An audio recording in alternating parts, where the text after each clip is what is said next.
Halo semuanya, pada kali ini saya akan membahas tentang kerangka konseptual suatu model yang bersumber dari buku Suarjono bab 4. Di sini ada tujuan pelaporan keuangan.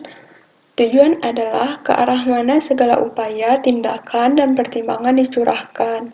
Oleh karena itu, penentuan tujuan pelaporan keuangan merupakan langkah yang paling krusial dalam perekayasaan akuntansi. Tujuan pelaporan menentukan konsep-konsep dan prinsip-prinsip yang relevan yang pada akhirnya menentukan bentuk, isi, jenis, dan susunan statement keuangan atau laporan keuangan. Yang A ada pemakai dan kepentingannya. FASB atau Financial Accounting Standard Board merinci pemakai potensial yang dituju oleh pelaporan keuangan, yaitu owners, lenders, suppliers, potensial investor dan creditors, employers, management, directors, customer, dan seterusnya. Di sini, MOS menunjukkan dua pendekatan dalam penentuan tujuan penyediaan informasi atau pelaporan keuangan, yaitu untuk pendekatan pertama, menyediakan informasi untuk sehimpunan pemakai umum yang mempunyai bermacam-macam kepentingan keputusan. Sedangkan untuk pendekatan kedua, yaitu menyediakan informasi untuk kelompok pemakai tertentu yang mempunyai kepentingan tertentu yang diketahui atau teridentifikasi. Perbedaannya di sini, untuk pendekatan pertama, satu laporan keuangan itu digunakan untuk bermacam-macam kelompok pemakai, sedangkan untuk yang pendekatan kedua ini, satu kelompok pemakai itu mempunyai satu statement keuangan sesuai dengan kebutuhannya yang telah diketahui atau yang sudah teridentifikasi. Untuk lebih jelasnya, mari kita lihat gambar berikut. Nah, di sini kan ada pendekatan 1 dan pendekatan 2. Untuk pendekatan 1 dapat terlihat pada gambar ini, yaitu kan satu statement keuangan umum ini dapat digunakan untuk berbagai kelompok pemakai. Ada kelompok pemakai 1, ada kelompok pemakai 2, ada kelompok pemakai 3, dan seterusnya.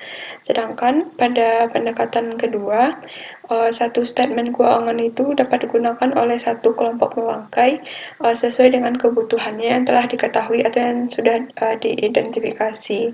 Dan di sini ada juga statement statement 2 yang bisa digunakan oleh kelompok pemakai kedua, dan begitu juga seterusnya. Untuk laporan 1 juga digunakan oleh kelompok pemakai 3 sesuai dengan kebutuhannya yang berbeda dari ini, yang mana satu laporan keuangan itu digunakan untuk berbagai kelompok, sedangkan di sini satu kelompok pemakai itu mempunyai satu laporan keuangan atau satu statement keuangannya.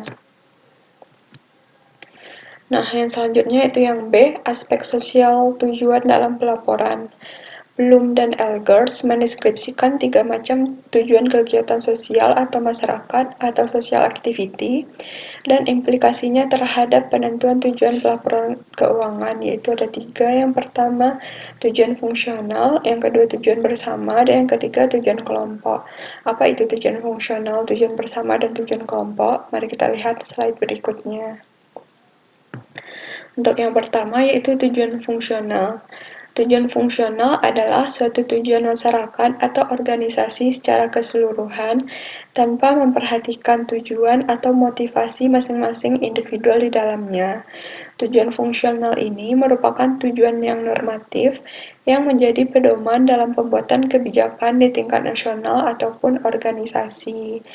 Kan di sini tujuan itu untuk secara keseluruhan, maka tujuan di sini dapat digunakan pada tingkat nasional atau organisasi karena di diidentifikasi secara keseluruhan, bukan terhadap masing-masing individual.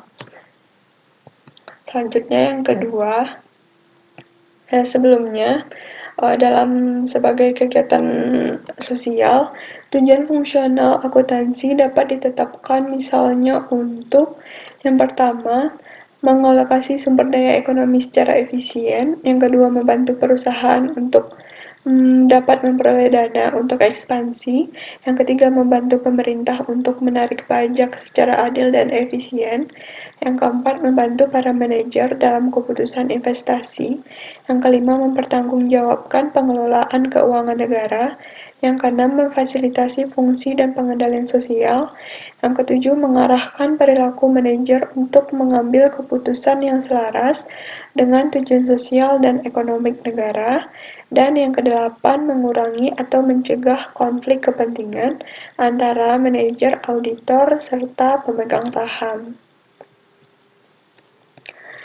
Selanjutnya untuk tujuan yang kedua yaitu tujuan bersama. Tujuan bersama adalah satu atau beberapa tujuan individual yang sama dengan tujuan individual lainnya. Kalau tujuan fungsional yang tadi kan disusun tanpa memperhatikan tujuan-tujuan individual, tetapi dia mementingkan secara keseluruhan. Sedangkan pada tujuan bersama ini ditentukan dengan mengidentifikasi dahulu tujuan-tujuan individual, kemudian memilih tujuan-tujuan individual atau seluruh anggota masyarakat yang sama, dan dijadikan untuk tujuan dalam kegiatan sosial. Itulah perbedaannya. Sedangkan untuk yang ketiga ada tujuan kelompok dominan. Dalam tujuan ini, keputusan yang akan diambil adalah tujuan dari kelompok yang dominan. Kelompok yang dominan adalah kelompok yang memiliki pengaruh yang sangat kuat dalam pengambilan keputusan ataupun tindakan dari semua anggota masyarakat.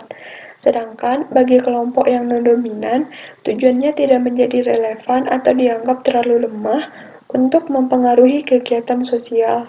Kalau informasi akuntansi ditujukan kepada kelompok dominan, sementara kelompok non-dominan dapat menjadi penumpang pakai atau free riders.